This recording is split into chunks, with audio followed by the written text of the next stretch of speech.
welcome to today's show. I'm Jacqueline Stockwell, CEO and founder at Leadership Through Data. I inspire and motivate information leaders across the world. Hello and welcome to the show. I am in New Zealand, so I'm interviewing some Kiwis whilst I'm in the Southern Hemisphere. So today I'm joined with Leah McKerrow. Leah is the Chief Executive of North Chamber and a global consultant with over 24 years experience building businesses from the ground up. She's an expert in leadership, a personality specialist, and believe it or not, she's done some stand-up comedy in Las Vegas. Baby. Leah spends her time helping organisations fix their workplace culture and navigating tricky challenges. Chamber, she acts as a voice for your local business community, making sure business owners have the support and the platform they need to succeed. Leah is here with me on the show. We're going to be talking about business as a game changer. Her goal is to help build better cultures and lead with high energy and fun. She's proof that you can get serious results while still having lots of fun along the way. And you're my type of lady, so I love it that we're here today. Awesome. So you've worked in banking, retail and government. Even though these industries are very different, what is the one thing every great leader must do well? Yes. Well, it's an interesting story about when I joined banking because, of course, I didn't have any banking experience whatsoever. And I joined in the treasury area, which is the big finance money market space. And I thought an option was, should I have lunch today or not? And then they told me it was a money market derivative, as if that helped me. So I think one of the things for me is that to remember is you don't have to be the expert when you're the leader. You just need to know who are. So in actual fact, what that does is it empowers your people and it ensures that you use their talent, their knowledge well, rather than, and therefore you can focus on leadership. That is such a good point because everybody thinks leaders should know everything. And actually, I think it's that showing that vulnerability element, isn't it? Actually, I don't know everything, but you do, and I'm going to empower you to tell me as the leader to make those decisions. I think that's an insanely good point. I mean, you need to know the right questions to ask. That's the key thing. What is the question that you need to ask? And then who are the people that will know the answers? Agreed. So as Chief Executive of North Chamber, which I came into the office, I've been working there this week, so it was cool. You see so many different businesses. What is the biggest mistake leaders make when they're trying to fix their company culture?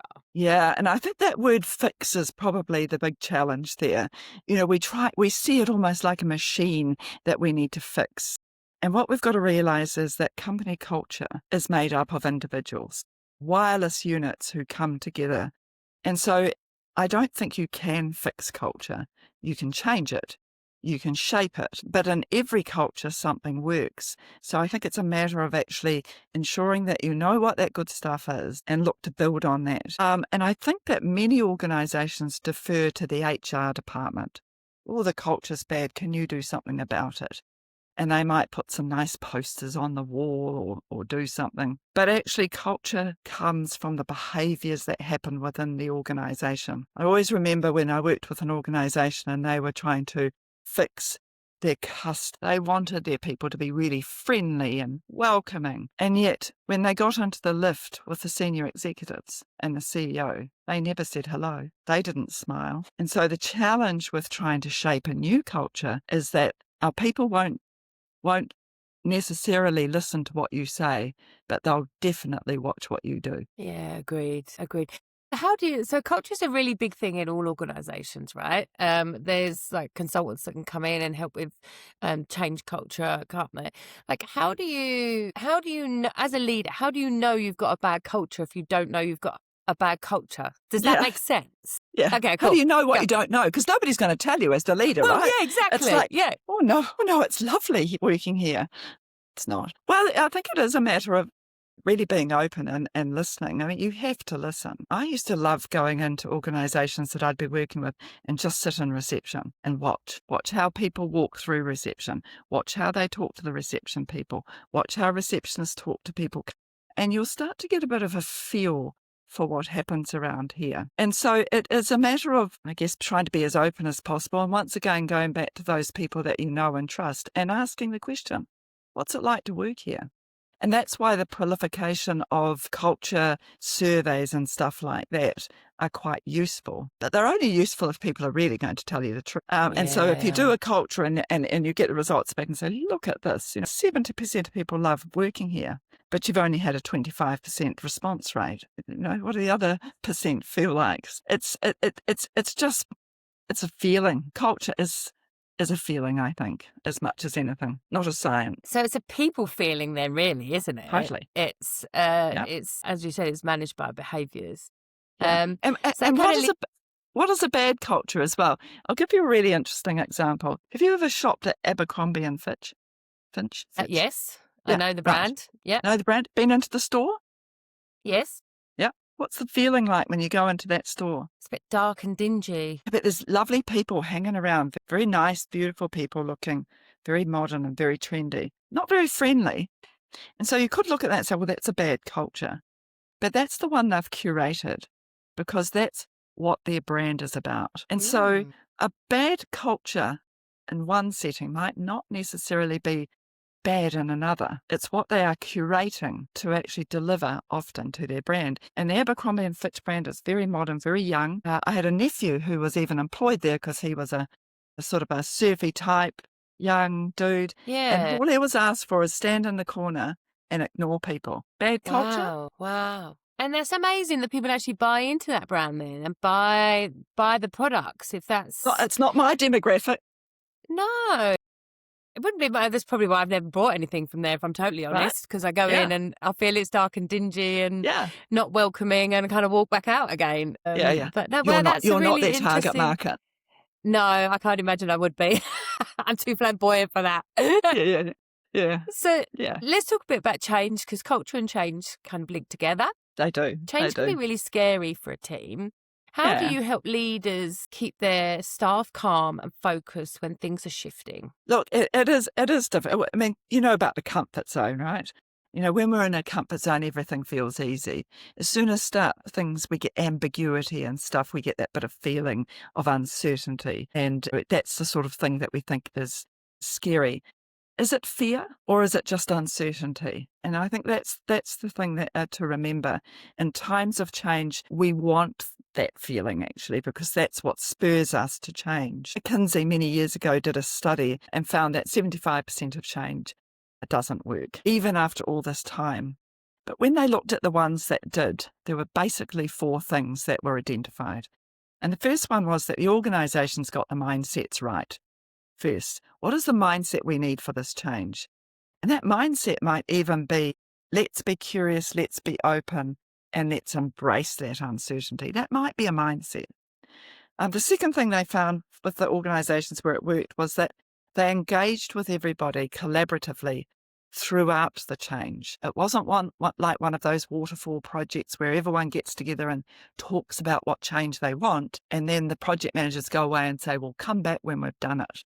It's not like that. You need to engage everybody throughout the process with all of the great things and all of the not so great things, but keep that communication open. The third thing that the successful change did was they focused as much on what was working and the successes as they did with the problems. You know what it's like going into a meeting. Everyone says, oh, that was a really good, guys. Right, now let's focus on these things that went wrong. Why did we miss that deadline? We don't dig down into, so why was that successful?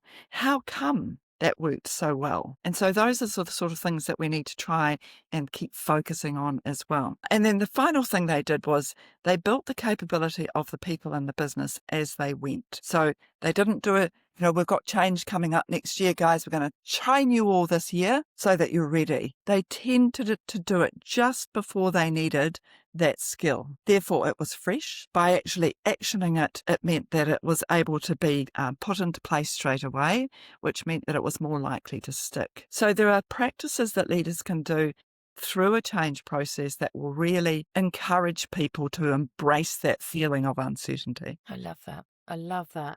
So let's talk about, so you often say that business is a team game. How can leaders get people who usually work alone to start collaborating and help each other? Yeah. The big C word, collaboration. Look, you can't just tell people to collaborate. They walk out the room, go, okay, you need to collaborate on what, right? They won't do it. They'll go, yes, boss. You need something for them to collaborate on, which is why when you think about often and you go into organizations and you ask them, when did we work and collaborate best? They will often give two things. First of all, if they're a big retail environment or maybe a distribution shed, they'll say at Christmas, when it's really hectic, everyone collaborates and jumps in and works together well. But we can't have Christmas every month. And the second time is during times of disaster and chaos. Somehow self-organizing teams happen. Collaboration happens. Why? Because they've got something to collaborate over. It's very specific. And so in the day-to-day, when we are wanting people to collaborate more, we kind of need to actually nurture that. And what we've also got to understand is that people collaborate with people that they're connected with. So helping them be connected, making sure that if we've got a team of geographically distributed people, that they come together occasionally to connect, to get to know each other, to laugh together. And then they are more likely to think about that person when they need some help. So collaboration then becomes a habit, but we need the conditions for that habit to form. Yeah, and that's building the relationships, isn't it? I Love that. Connection Absolutely first love that. and then collaboration. Absolutely love that. So when an organization is in the middle of a big change, things can get super messy. What is your best advice for a leader who feels stuck in that difficult middle stage? And I know a lot of our listeners or information leaders have that. So partake your knowledge to us. Yeah. My perspective. It's because you mentioned before I'm an expert in leadership. There's no way I'm an expert. I feel I just have a perspective. Yeah, look, messy change. I love it. The moves Love it. I do. I love it. Why do I love it? My personality type actually embraces it. And that's the thing to remember, is that we all have a personality type and a preference. And some of us embrace change more easily than others. And so it is about understanding where and what those differences are, and then being able to lean into them and help them understand the change from their perspective. I also am a great follower of a framework called the Cynefin framework. Now, you'll need to write that down because it's a Welsh word. It's Cynefin. Because if I hadn't spelt it, you'd never have spelt it that way. No, definitely would not. Cynefin. It's it's Welsh.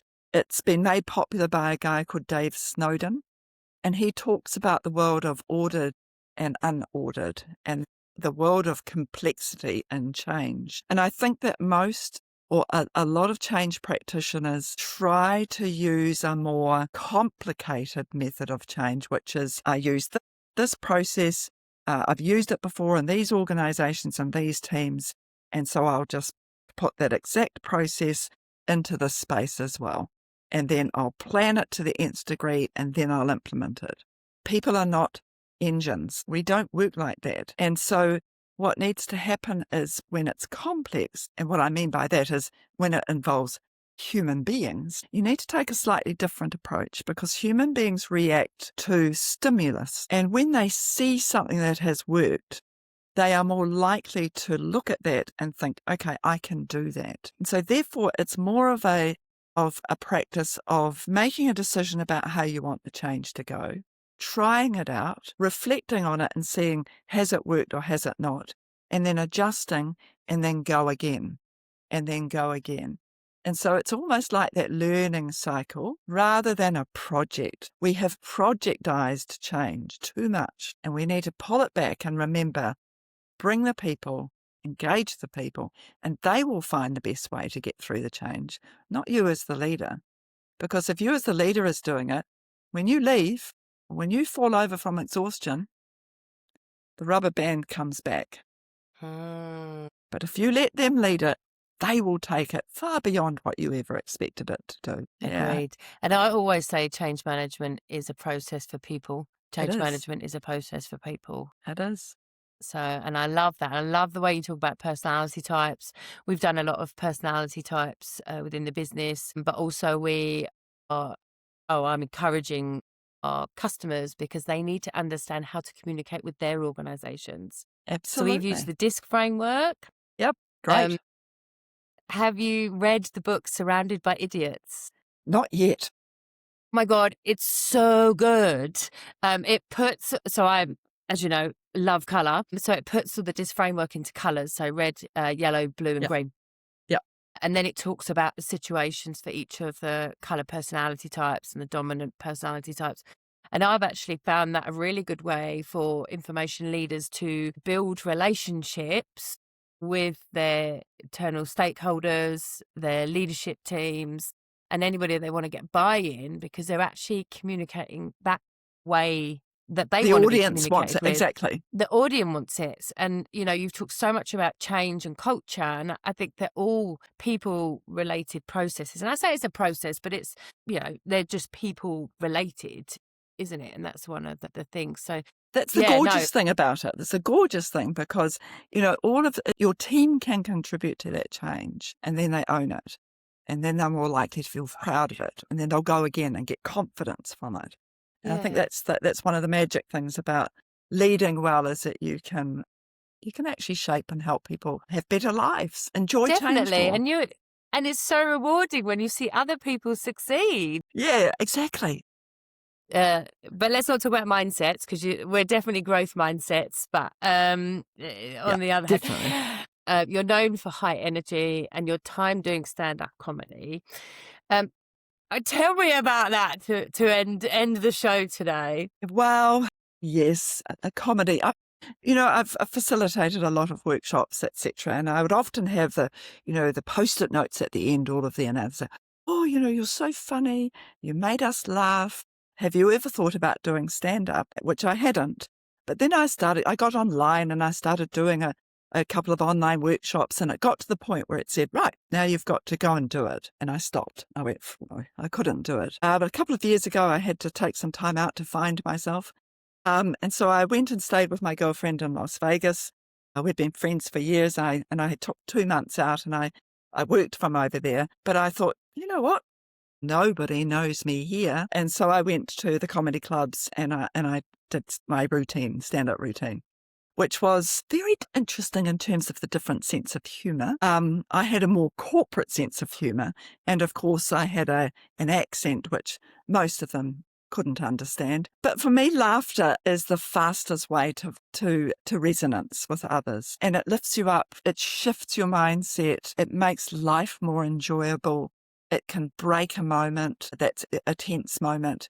And I think that when people walk out of a meeting or walk out of a workshop feeling better than when they walked in, I've succeeded. Yeah, agree. And I'm very, very, very much aligned like that. Not done any stand-up comedy in Las Vegas. You should. You should. But do you know what? I probably would actually just give it a go. I like to give everything a go. Yeah. It can either be a really long 3 minutes or a really short 3 minutes. Yeah. But I just think like the element of fun, very much in our industry, we talk about information, we talk about data, we talk about privacy, and, it can be a dry topic. And I'm very much of the view that we need, as people, as information leaders, need to have a bit of fun and inject that fun into the training and all the amazing stuff that we do. It lasts longer. Did you know that? So when people are learning and there's moments of laughter, that learning actually stays longer. Our brains actually love that because it pinpoints it. So I think it's vitally important, particularly when you're talking about such interesting stuff like that as data. Yeah, agreed. And visual aids as well. Yeah. So that's right. the brain processes pictures quicker than it processes text. So that's right. If you use imagery, and it's Leadership for Data, we use imageries for all of our courses. Exactly. It helps once the trainer's given the content, that it helps with that memory recall. So it does. It's a really interesting fact, because people are like, oh, I can't just put a picture up there. I've got to put a load of text and, get huge value out of it and stand there and read. And actually it's not. It's about thinking different, being authentic, and trying to do something different that actually resonates. And a lot of the customers we've worked with, they've had huge success. But just picking up on your point about comfort zones, they were uncomfortable to change the way that they previously delivered training, but had great result as an outcome. Yeah. Yeah, I And think it's that thing that goes through your mind. You think, oh, what if it doesn't work? And I think you've got to listen to the other voice that says, but what if it does? So, it's that sort of yin yang, but it's really important. I used to work with a trainer who would use PowerPoint, and then occasionally he'd flick it over and there'd just be a puppy or a funny picture up there. Very random, but it would make people laugh. And then it'd take a segue and then move into something else, Nice. It's fun. Love that. Yeah. Love that. Well, thank you so much for your time. How can listeners reach out to you if they want to know more? They can find me on LinkedIn, just Leah McKerrow. Really happy to connect with people. I'm deeply passionate about culture, change, leadership, and comedy. And as you can see, I'm not short of a few words, so I'm always happy to talk to people. Amazing. Thank you so much for your time. You're welcome. Thank you for listening to the Journals of the Information Entrepreneur with me, Jacqueline Stockwell. I hope you found this episode inspiring and helpful and have some takeaway tips that can be useful to you. If you liked this episode, please like, review and share it with your friends. Your support helps us reach more information leaders to stay inspired and listen to great content. Want to test out your strengths and weaknesses and measure it against our Empower framework? Please complete the scorecard. It's a great way to improve and evaluate your skills. You can find the scorecard at the end of the description of this podcast. Stay tuned for a new podcast every Thursday, and remember to be bold, be brave and be beautiful.